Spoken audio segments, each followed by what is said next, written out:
नमस्कार dear students, video पर आप सभी छात्रों का स्वागत है। तो दोस्तों, आज के इस वीडियो में आप सभी छात्रों के लिए काफ़ी इम्पोर्टेंट अपडेट लेकर आया हूँ। वो अपडेट ये है कि आपके लिए जो पेपर है यहाँ पर मैं आपके सामने दिखा रहा हूँ, ये आपके लिए बहुत ही इम्पोर्टेंट पेपर है। साथ ही में ये पेपर आपका भौतिक विज्ञान यानी कि जिसको आप फिजिक्स बोल सकते हो, फिजिक्स का ये पेपर है। साथ ही में आपका जो पेपर होने वाला है, वैसे तो आपको पता है कि 27 मार्च को आपका रसायन विज्ञान का पेपर होगा और जैसे 1 अप्रैल को आपका जीव विज्ञान का पेपर होगा। उसी प्रकार से जो आपका एक तरीके से जो भौतिक विज्ञान यानी कि जिसको आप फिजिक्स बोल सकते हो, जो फिजिक्स का पेपर होगा आपका वो 20 मार्च को होगा। तो 20 मार्च का जो ऑफिशियल वायरल पेपर है वो आप सभी छात्रों के लिए यहाँ पर मैं लेकर आया हूँ। ये पेपर आपका 3.5 घंटे का है और साथ में 80 नंबर का है। 20 नंबर आपके सत्रांक के भेजे जाते हैं, सॉरी आपके 56 नंबर का है, बाकी 54 नंबर आपके प्रैक्टिकल के और सत्रांक के होते हैं। ठीक है, तो चलिए वीडियो को स्टार्ट करते हैं। और आपको पेपर है विद सॉल्यूशन। देखो, विद सॉल्यूशन आपको मैं बताने वाला हूँ, काफ़ी इंपॉर्टेंट पेपर है। और अगर आप जैसे अपना पेपर देने जाओगे तो इस पेपर को जरूर पढ़ के जाना, क्योंकि 20 मार्च को आपका पेपर है। इस पेपर में से कन्फर्म 100% 50% क्वेश्चन आपको देखने को मिलेंगे। फर्स्ट क्वेश्चन है, माध्यक के परावैद्युतांक की परिभाषा लिखिए। तो इसकी परिभाषा है कि दो आवेश जिनके मध्य माध्यम निर्वात है, यानी कि आप एक बार इसको लिख लेना। जो यहाँ पर मैं आंसर बता रहा हूँ वैसे मैं लिखकर नहीं बता सकता, वैसे बोलकर बता रहा हूँ। आप चाहो तो इसको रिकॉर्ड कर सकते हो या एक बार अपनी नोटबुक में लिख लेना कि दो आवेश जिनके मध्य माध्यम निर्वात है, उनके मध्य लगने वाला विद्युत बल तथा उन्हीं दो आवेशों के मध्य यदि माध्यम अन्य माध्यम हो तो उस अवस्था में लगने वाला विद्युत बल, दोनों विद्युत बलों का जो अनुपात है उसे ही परावैद्युतांक कहते हैं। ठीक है, नेक्स्ट क्वेश्चन है, मीटर सेतु में संतुलन बिंदु प्रायः, यानी कि मीटर सेतु रहता है उसमें जो संतुलन बिंदु रहता है वो प्रायः मध्य भाग में क्यों प्राप्त करते हैं? वो इसलिए करते हैं कि अधिकतम सुग्राह्यता के लिए मीटर सेतु में जो संतुलन बिंदु तार के मध्य भाग में प्राप्त करना चाहिए, यानी कि जो सुग्राह्यता रहती है वो मतलब कि अधिकतम सुग्राह्यता के लिए। ठीक है, नेक्स्ट क्वेश्चन है, चुंबकीय क्षेत्र की दिशा ज्ञात करने के लिए कोई दो नियम लिखिए। एक तो जैसे कि दाएं हाथ के अंगूठे का नियम हो गया और एक साथ में स्नो नियम हो गया। ठीक है, ये दो नियम आप लिख देना। तीसरा नियम लिखना चाहो तो कोक पेच का नियम लिख देना। चौथा क्वेश्चन है कि प्रतिचुंबकीय पदार्थ किसे कहते हैं? कौन से प्रतिचुंबकीय पदार्थ किसे कहते हैं? जिनमें भार से आरोपित चुंबकीय क्षेत्र के उल्टी दिशा में चुंबकीय क्षेत्र प्रेरित होता है, यानी कि भार से आरोपित जो चुंबकीय क्षेत्र होता है ना, उसकी उल्टी दिशा में यानी कि विपरीत दिशा में चुंबकीय क्षेत्र प्रेरित होता है, उसे ये पदार्थ बाह्य चुंबकीय क्षेत्र द्वारा प्रतिकर्षित यानी रिपेल किए जाते हैं, अर्थात इनका व्यवहार अनुचुंबकीय पदार्थों के चुंबकीय व्यवहार के उल्टा होता है, तो इनको ही प्रतिचुंबकीय पदार्थ कहते हैं। नेक्स्ट क्वेश्चन है कि चुंबकीय फ्लक्स को परिभाषित कीजिए। चुंबकीय फ्लक्स क्या होता है, इसको आपको परिभाषित करना है। चुंबकीय फ्लक्स का मात्रक वैसे मैग्नेटिक फ्लक्स, जैसे कि एक तरीके से मैं आपको बताऊं तो किसी चुंबकीय क्षेत्र में रखे किसी तल से गुजरने वाली चुंबकीय क्षेत्र रेखाओं की संख्या को इस तल से संबंधित चुंबकीय फ्लक्स कहलाता है। ठीक है, एक बार मैं दोबारा से बता देता हूं, याद रखना कि किसी चुंबकीय क्षेत्र में रखे किसी तल से गुजरने वाली चुंबकीय क्षेत्र रेखाओं की संख्या को इस तल से संबंधित चुंबकीय फ्लक्स कहते हैं। नेक्स्ट क्वेश्चन की बात करते हैं। नेक्स्ट क्वेश्चन है आपका 6 नंबर का, दिए गए चित्र में अनुनादी अवस्था को आपको दर्शाने वाला जो बिंदु है वो आपको खुद को ही पता लगाना है, कौन सा बिंदु है आप देख लेना। ठीक है, या आपने अपना जो टीचर है उसको पूछ लेना। यहाँ पर मैं आपको अगर नोटबुक रहती तो आपको अच्छे से बता देता। नेक्स्ट क्वेश्चन है कि प्रकाश के प्रकीर्णन से आप क्या समझते हैं? प्रकाश का जो प्रकीर्णन है उससे आप क्या समझते हैं?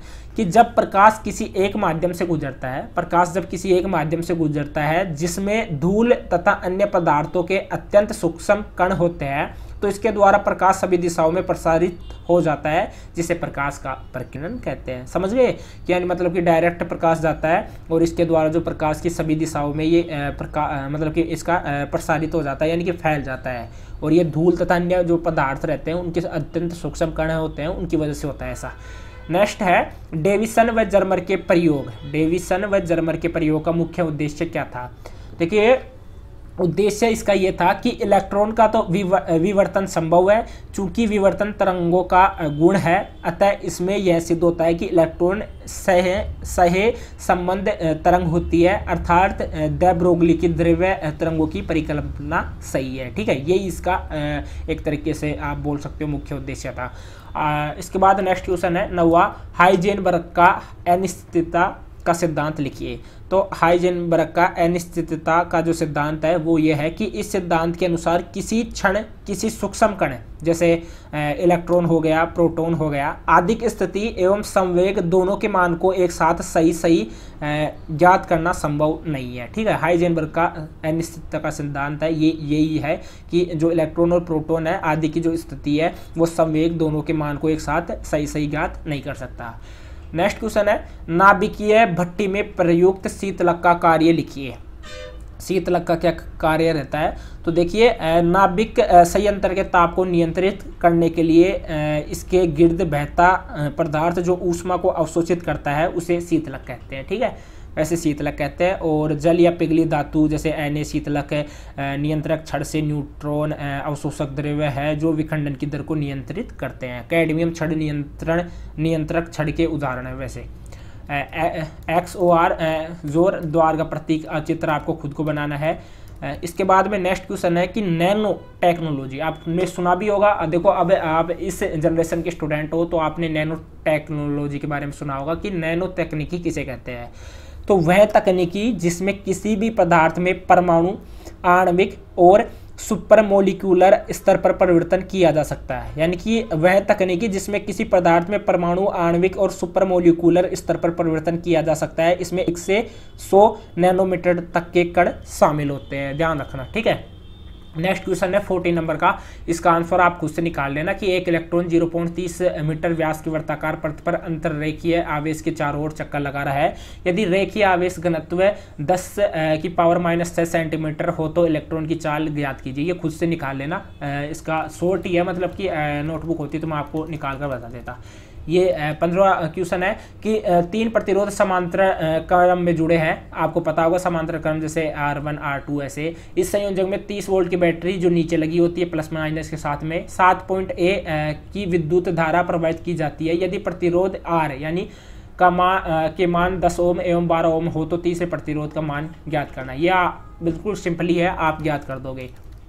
अब इसके बाद में जो 16वां क्वेश्चन है वो स्टार्ट हो जाता है। तो 16वां क्वेश्चन है कि किरचॉफ का द्वितीय नियम लिखिए। तो द्वितीय नियम किसका लिखना है? किरचॉफ का। ठीक है, तो एक बार मैं आपको बताता हूं। किरचॉफ का द्वितीय नियम लिखिए। तो किरचॉफ का जो द्वितीय नियम है वो चलिए मैं आपको बता देता हूं कि इस नियम को लगाते समय धारा की दिशा में चलने पर धारा तथा संगत प्रतिरोध का गुणनफल धनात्मक लेते हैं तथा धारा की विपरीत दिशा में चलने पर ऋणात्मक लेते हैं। यही किरचॉफ या किरचॉफ का, इसको देखो किरचॉफ भी बोलते हैं और किरचॉफ भी बोलते हैं। नेक्स्ट क्वेश्चन है कि विभवमापी की सहायता से 2 प्राथमिक सेलों के विद्युत वाहक बलों की तुलना करने का परिपथ चित्र आपको खुद को ही बनाना होगा। ठीक है, 17वां क्वेश्चन है, ये ध्यान में रखना कि 2 दंड चुंबकों के चुंबकीय आघूर्ण, 2 दंड चुंबकों के चुंबकीय आघूर्ण, ध्यान में रखना इस चीज को कि चुंबकीय आघूर्ण M1 तथा M2 वेक्टर है। यदि इसके मध्य कोण 0 हो तो परिणामी चुंबकीय आघूर्ण का मान लिखिए। ये आपको खुद को लिखना है। नेक्स्ट क्वेश्चन है, विद्युत चुंबक बनाने में नरम लोहे का उपयोग क्यों करते हैं? तो यह आपको बताना है कि विद्युत चुंबक बनाने के लिए नरम लोहे का उपयोग क्यों करते हैं। तो ये इसलिए करते हैं कि विद्युत चुंबक के लिए नरम लोहे का व्यवहार है ना, वो इसलिए होता है कि उसकी जो चुंबकीय प्रवृत्ति यानी जिसको आप मैग्नेटिक सेंसिबिलिटी भी बोल सकते हो, सेंसिबिलिटी भी बोल सकते हो, बहुत होती है। यानी कि जो चुंबकीय प्रवृत्ति होती है वो बहुत होती है, जिसके कारण यह बाह्य चुंबकीय क्षेत्र के प्रभाव से आसानी से चुंबकित हो जाता है। इस्पात उतनी आसानी से चुंबकित नहीं होता जितनी आसानी से नरम लोहा। ठीक है, ध्यान में रखना इस चीज़ को। नेक्स्ट क्वेश्चन देखते हैं। नेक्स्ट क्वेश्चन कौन सा है इसकी बात करते हैं। नेक्स्ट क्वेश्चन है 18वां। एक अभिसारी लेंस की वायु में फोकस दूरी 25 सेंटीमीटर है। यदि इसको जल में डुबो दे तो लेंस की फोकस दूरी आपको ज्ञात करनी है। ये यहाँ पर एक तरीके से दिया गया है आपको समझाने के लिए। तो ये आपको खुद को ज्ञात करना है और ज्ञात करके जो आंसर आता है यहाँ पर 18 नंबर लगा के कमेंट बॉक्स में उसका आंसर मुझे डायरेक्ट भेज देना, जिससे मैं भी देखूँ आपने कितना क्या तैयारी की है। 19वें नंबर का क्वेश्चन है, प्रकाश के व्यतिकरण तथा विवर्तन में कोई दो अंतर लिखिए। तो ये 19वां क्वेश्चन आ गया कि प्रकाश के व्यतिकरण और जो विवर्तन है इसमें आपको अंतर लिखना है। ठीक है, व्यतिकरण एवं विवर्तन में आप चाहो तो ज़्यादा भी लिख सकते हो या कम भी लिख सकते हो। अब देखो यहाँ पर दो अंतर पूछ रहे हैं, मैं आपको 3-4 अंतर बता सकता हूँ। फर्स्ट तो यह है कि व्यतिकरण प्रतिरूप में सभी दीप्त फ्रीजों की तीव्रता समान होती है, यानी कि व्यतिकरण जो प्रतिरूप रहता है उसमें दीप्त फ्रीजों की जो तीव्रता है वो समान होती है। बात करें यहाँ पर विवर्तन में, तो विवर्तन प्रतिरूप में सभी दीप्त फ्रीजों की तीव्रता लगातार घटती जाती है। फर्स्ट हो गया। सेकंड हो गया कि व्यतिकरण दो कला संबंध स्रोतों से प्राप्त प्रकाश तरंगों के अध्यारोपण से यह घटना होती है, और विवर्तन एक ही स्रोत के विभिन्न बिंदुओं से प्राप्त द्वितीयक तरंग के अध्यारोपण से यह घटना होती है। और नेक्स्ट है तीसरा भी मैं बता देता हूँ, व्यतिकरण द्वारा प्राप्त फ्रीजें समान चौड़ाई की हो सकती है या नहीं भी हो सकती है। विवर्तन द्वारा प्राप्त फ्रीजें कभी भी समान चौड़ाई की नहीं होती है। ठीक है, तो ये इनके बीच में था अंतर। 20वां क्वेश्चन है, चलिए ये भी मैं बता देता हूँ। 20वां क्वेश्चन, प्रकाश विद्युत प्रभाव की व्याख्या प्रकाश के तरंग सिद्धांत के आधार पर क्यों नहीं की जा सकती? कोई दो कारण लिखिए। ठीक है, हाँ, तो प्रकाश विद्युत प्रभाव की व्याख्या प्रकाश की तरंग सिद्धांत के आधार पर क्यों नहीं की जा सकती, ये आपका एक तरीके से आंसर है। इसका आंसर भी चलिए मैं आप सभी को बता देता हूँ, जैसे कि बिल्कुल सिंपल आंसर रहने वाला है इसका। तो एक बार आप सभी छात्रों को मैं बताता हूँ। जैसे कि आधार पर क्यों नहीं की जा सकती, कोई दो कारण लिखिए। देखो फर्स्ट तो मैं बता देता हूँ कि प्रकाश तरंग सिद्धांत के अनुसार प्रकाश तरंगों की जो आवृत्ति है कुछ भी हो, प्रकाश इलेक्ट्रॉन अवश्य उत्सर्जित होने चाहिए, बशर्ते कि प्रकाश में इतनी तीव्रता है जिससे कि वह धातु के इलेक्ट्रॉन को आवश्यक ऊर्जा प्रदान कर सके। ठीक है, एक तो ये हो गया। और भी मैं आपको बता देता हूँ, जैसे अभी आपको मैं बता देता हूँ। ठीक है, यही आप ध्यान रखना, बाकी तो नेक्स्ट आप खुद से देख लेना। नेक्स्ट क्वेश्चन है, नेक्स्ट क्वेश्चन की बात करते हैं। यहाँ पर 20वां क्वेश्चन हो गया। 21वां क्वेश्चन है, एक कुंडलिका 50 हर्ट्ज आवृत्ति पर शक्ति गुणांक 0.7 है। यदि आवृत्ति दोगुनी कर दे तो कुंडलिका शक्ति गुणांक लिखिए।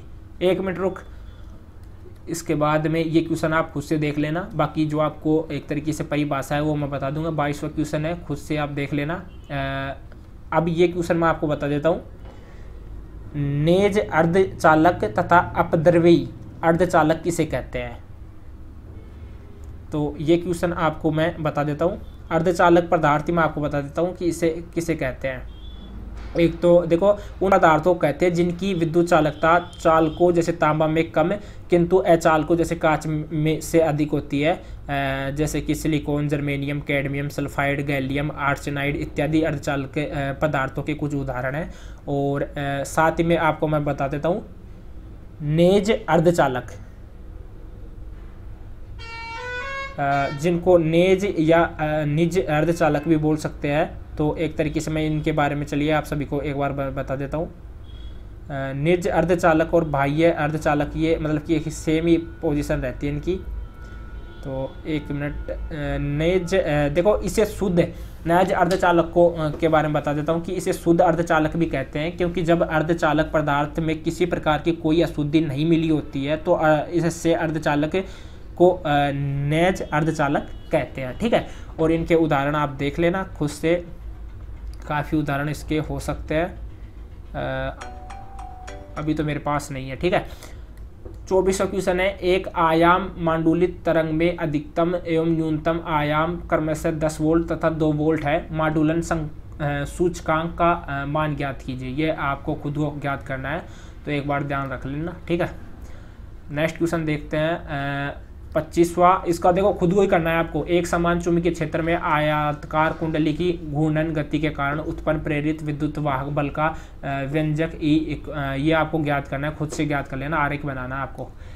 इसके बाद में नेक्स्ट क्वेश्चन है वो, चलिए मैं बता देता हूँ ये क्वेश्चन कौन सा है। दे ब्रोगली परिकल्पना से बोर के द्वितीय अभिग्रहित की व्याख्या कीजिए। तो डी ब्रोगली, यानी कि इसको वैसे डे ब्रोगली या डी ग्रोगली भी इसको कहते हैं कि समीकरण का महत्व क्या है। तो अभी दे ब्रोगली परिकल्पना के आधार पर आपको, चलिए मैं बता देता हूँ। तो इसका आंसर क्या रहेगा, अभी चलिए एक बार मैं आपको बता देता हूँ।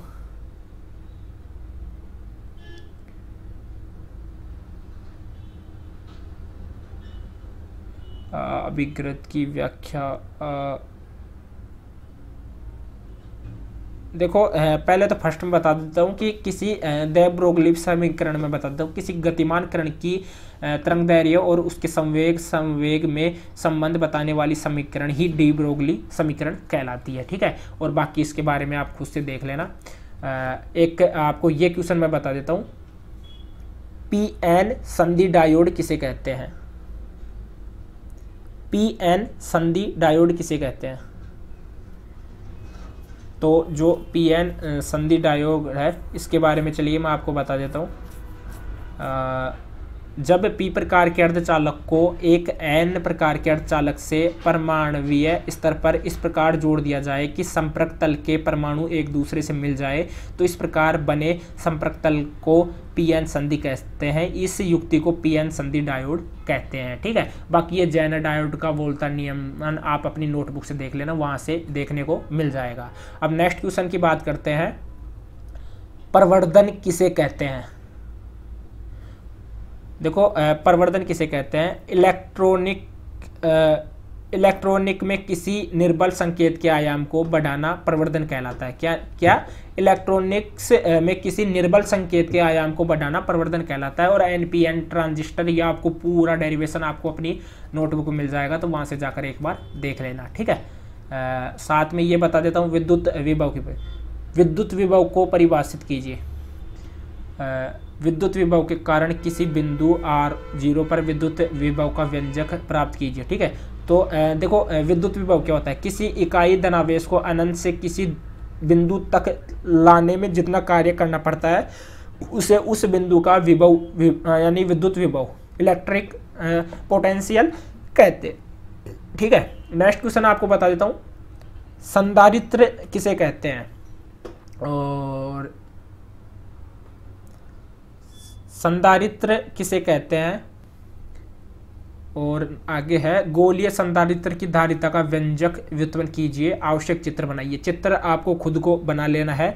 संधारित्र या कैपेसिटर में आपको बता देता हूँ, संधारित्र विद्युत परिपथ में प्रयुक्त होने वाला दो सिरों वाला एक प्रमुख अव्यय है। यदि दो या दो से अधिक चालकों को एक विद्युतरोधी माध्यम द्वारा अलग करके समीप रखा जाए तो यह व्यवस्था संधारित्र कहलाती है, ठीक है। बाकी और भी क्वेश्चन है, एक बार देख लेना इन सभी को। नेक्स्ट क्वेश्चन है जरा दृष्टि दोष। देखो जरा दृष्टि दोष वो होता है, एक तो देखो दूरदृष्टि होता है। दूरदृष्टि में तो ये होता है कि पास की वस्तु साफ ना दिखाई दे, उसे दूरदृष्टि दोष कहते हैं। और निकट दृष्टि दोष में दूर की वस्तु साफ ना दिखाई दे तो उसे मतलब कि निकट की नहीं दिखाई दे तो उसे दूरदृष्टि, और जो निकट दूर की ना दिखाई दे उसे निकट दृष्टि दोष, ठीक है। जरा दृष्टि दोष किसे कहते हैं ये भी मैं आपको बता देता हूं। जरा दृष्टि दोष किसे कहते हैं? परावर्तक दूरदर्शी। जरा दृष्टि दोष किसे कहते हैं? देखो जो जरा दृष्टि दोष होता है इसमें व्यक्ति दूर और पास की वस्तुओं को स्पष्ट नहीं देख पाता है, यानी दोनों ही तरीके की जो मतलब कि रहते हैं उनको नहीं देख पाता। तरंगांग किसे कहते हैं? हाइगेंस के तरंग सिद्धांत के आधार पर प्रकाश के अपवर्तन के नियमों की व्याख्या करिए। तो ये आप खुद से देख लेना, ठीक है। ये आपका पेपर था जो कि मैंने पूरा सॉल्यूशन करके बता दिया। कुछ डेरिवेशन थे उनके लिए सॉरी, क्योंकि वो मैं नहीं बता पाता, उनके लिए आपके लिए अलग से बोर्ड चाहिए होता, जैसे कि मैं समझा कर आपको बता पाता, ठीक है। बाकी इस पेपर को ज़्यादा से ज़्यादा अपने दोस्तों के साथ शेयर करना जिससे उनको भी पता लग सके। Okay bye.